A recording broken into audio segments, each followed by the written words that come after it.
recibiendo a la gran Lu Moreira en un viernes que yo cada vez que viene Lu Moreira, un viernes, que en general son los viernes, a mí me apasiona. ¿Por qué? Porque llega hasta el fin de semana cerquita, se da esta posibilidad de ver películas. ¿Cuándo no?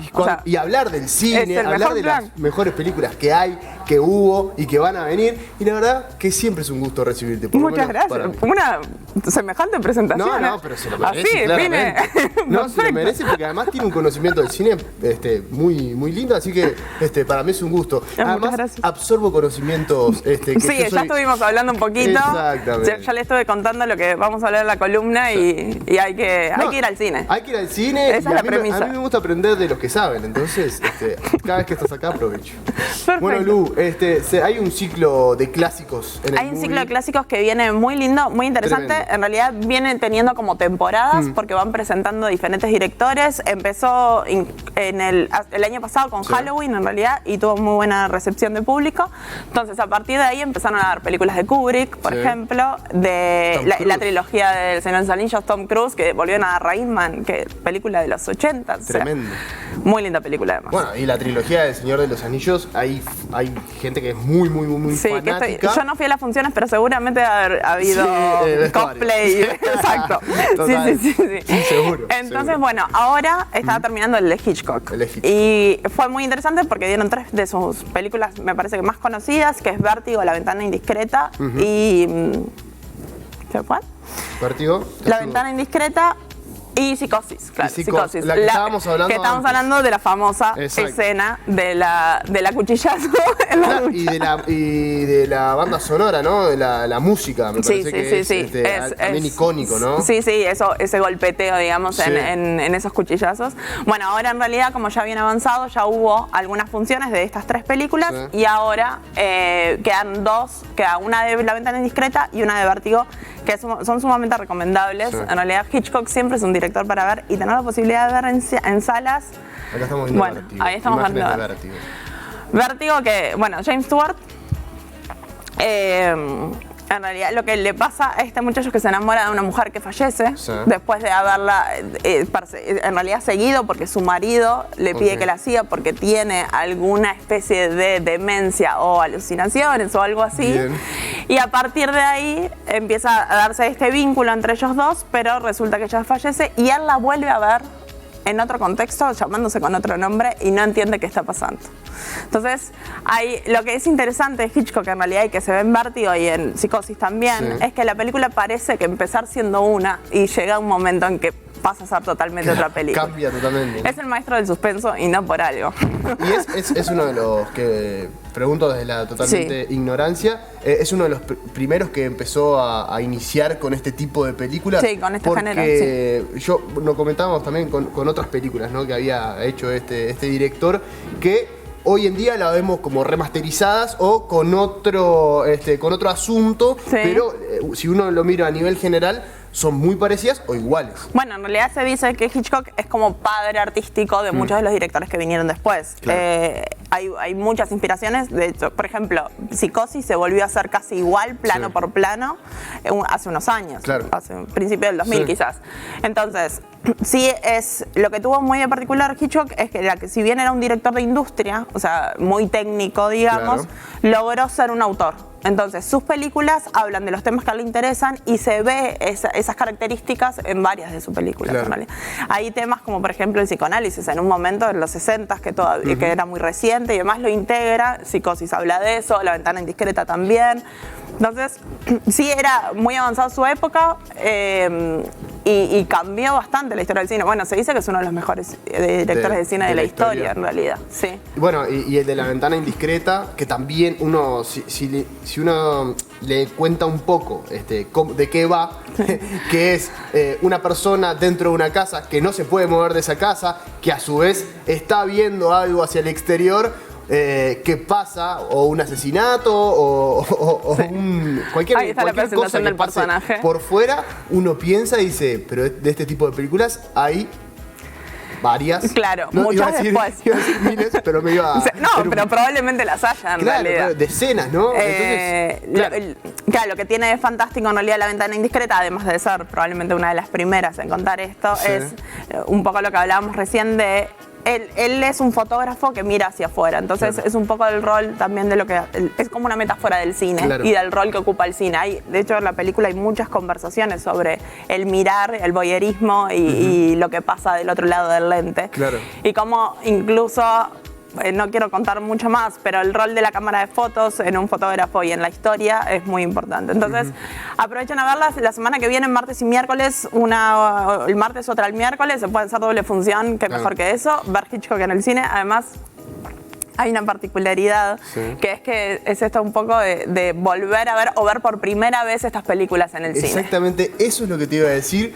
¿Por qué? Porque estoy pensando en algún joven que es apasionado del cine y que pudo o tuvo la posibilidad de ver estas películas, pero a través de las diferentes plataformas o por una computadora o en una Mira, televisión. yo, Vértigo la vi en VHS. Claro. O sea, cuando estaba en facultad. Exactamente. Entonces, tal la posibilidad de haber ido al cine vale Porque otra ir cosa. al cine tiene otra cosa, es otra situación, ¿no? Primero que nada, la ambientación sonora y de la oscuridad del cine, verlo en pantalla grande, son unas cuantas características que me parece que tiene una cosa diferente, ¿no? Que cuando uno Muy lo ve diferente. en la casa. Sí, Por sí, eso sí. también debe haber llevado a mucho cinéfilo joven que no tuvo la posibilidad de verla en Hay un estreno. público muy variado en las salas, Claro. en estas funciones. Y además, también ver un poco el paso del tiempo en estas películas. Claro. Pues estamos hablando de hace 60 años atrás, quizás. Bueno, estamos viendo las imágenes Claro. y si hoy lo compara, ¿no? con las películas más contemporáneas de hoy en día, y cambia un poquito más. Sí. Pero vamos a cambiar de tema, un poco seguimos en el tema con Sí, estos porque clásicos. de hecho, pero seguimos en cambiamos el cine género. clásico. ¿Cómo Sí, es? sí, claro. Sí, el exacto, género, ¿está sí. bien? Sí, Muy pues bien. pasamos del suspenso y nos vamos a los musicales. Yo tengo un problema grave con los musicales, que no me gustan, pero si Pero uno dice, este es el mejor musical de la historia, así que no hay forma de que no. No hay forma que usted, que está atrás, escuchándonos, admirándonos, que no conozca esta situación, ¿no? Esta Es película. fantástica. No, Es increíble, además. Cada vez que la veo, me quedo asombrada por lo bien hecha que está. Incluso buscando información, en esa época ya dijeron que era uno de los mejores musicales de la historia. Y hoy sigue siéndolo. Sí. Estamos hablando Funciona. que está creada en el año 52, estaba leyendo. Sí. Y tiene un ritmo. Las músicas, bueno, cada una de las canciones ya estaba creada previamente a la película y Claro. lo que hicieron fue integrarlas y crear la película a partir de esas canciones. Entonces, y muchos de los creadores venían ya, porque vienen ya de la parte del cine mudo en realidad. claro, Y lo que claro. habla la película además es del traspaso del cine mudo al sonoro, entonces también habla de la historia del cine. Lo cual es muy gracioso porque también de alguna forma lo toma como sátira y hay muchos chistes respecto de esos primeros pasos que se dieron con el cine sonoro que fueron bastante particulares, en los que actores que por ejemplo no tenían buena voz dejaron de funcionar y ser atractivos al público. Hay varios chistes y momentos de la película Claro. que para mí son fantásticos, además de eso, aleccionadores y como documento de un momento histórico muy particular de la historia del cine. Claro. Sí, no, realmente es impresionante y me quedé con eso, ¿no? De que, claro, es un cambio bastante particular, Es ¿no? un- Ponerle porque claro... Pero había productores que decían que no iban a funcionar Claro, las películas exacto. sonoras. O sea, a ese nivel.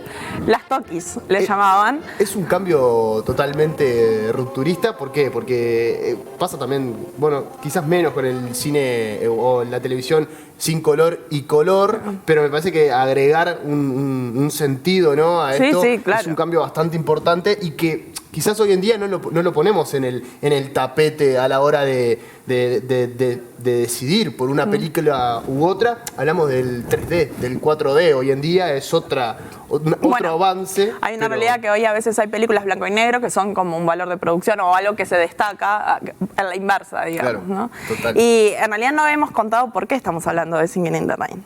Bueno, te lo dejo todo a vos. Te lo dejo Exacto. todo. Hay un ciclo de películas musicales históricas, clásicas, en realidad va desde los 50 hasta los 2000, porque la última es Dancing... Dancing de in nuevo, the Rain. no.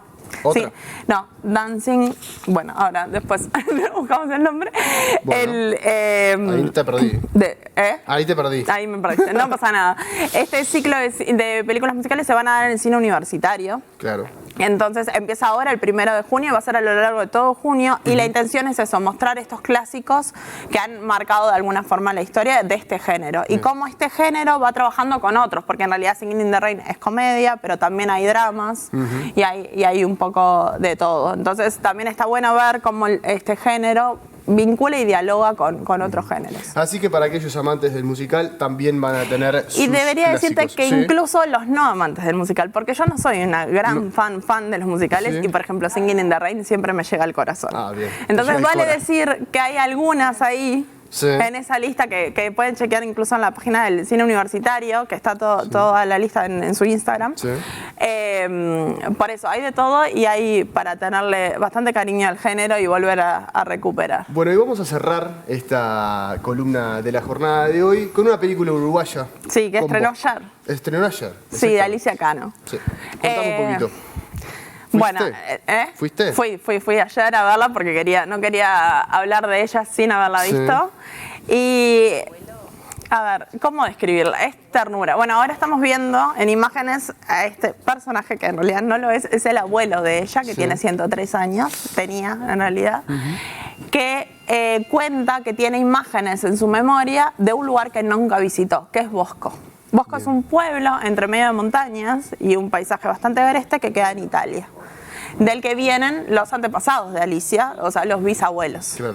Entonces, en la película dialoga en realidad entre Salto, que es de donde ella es y donde su abuelo vivía, y este pueblo en el que viven solo 13 habitantes, en Bosco, y que eso, entre la incertidumbre de qué va a pasar con ese pueblo, quiénes son estas personas que todavía viven ahí y el pasado en realidad de la identidad de Alicia Cano Menoni, que en realidad que toda la familia Menoni es la que viene de allí. Sí, y además una situación que es bastante, o por lo menos que es repetida aquí en Uruguay, ¿no? Aquellos que son descendientes de italianos, aquí en Uruguay, recordemos cuando se estaba creando, digamos, la ciudad, venían un montón de italianos y españoles, y la realidad marca de que muchos de nosotros somos familiares de Claro. inmigrantes, ¿no? Sí, sí, Entonces, sí. se Somos da esta nietos o situación bisnietos, sí. Bueno, claro, de hecho mi apellido es la plaza en Claro, italiano. sí. Entonces, nada, es una situación que está muy arraigada, Por eso, ¿no? Toca Cerca es universal y a la vez muy íntima y personal, porque es eso, es este abuelo que tiene estas imágenes y describe lugares que nunca visitó, pero los tiene dentro. Entonces, es bastante impresionante, por eso también hablaba de la ternura hoy. Y además eso, contar esta historia de su pasado también lleva mucha vida puesta en esa película. Claro Entonces, que sí. hay que ir a verla, está en Cinemateca y en las salas comerciales, y estrenó ayer, así que esperemos que esté un tiempito más en continúe, ¿no? sala. Un poquito Tuvo el estreno incluso en el Festival de Cinemateca, así que capaz bien. que alguno ya la vio allí. Sí. Aprovechó la Pero ocasión. sí, aprovechar a ver esa, y hay varias en realidad de varias. cine uruguayo en la vuelta Sí. todavía, y bueno, hay mucho cine. Hay que aprovechar. Yo tuve que hacer una selección, pero hay hay mucho para ver. Hay otros ciclos en cine universitario que también hay que prestar atención. Hay un ciclo Bon Kar-wai en Cinemateca, o sea, hay de todo. Bueno, muy bien, Lu, muchísimas gracias por estos Por favor, minutos. gracias Esperemos por la invitación. recibirte la semana que viene o la otra. O la Siempre otra. va a ser un Y placer. veamos qué está pasando en el cine en 2 semanas. Exactamente.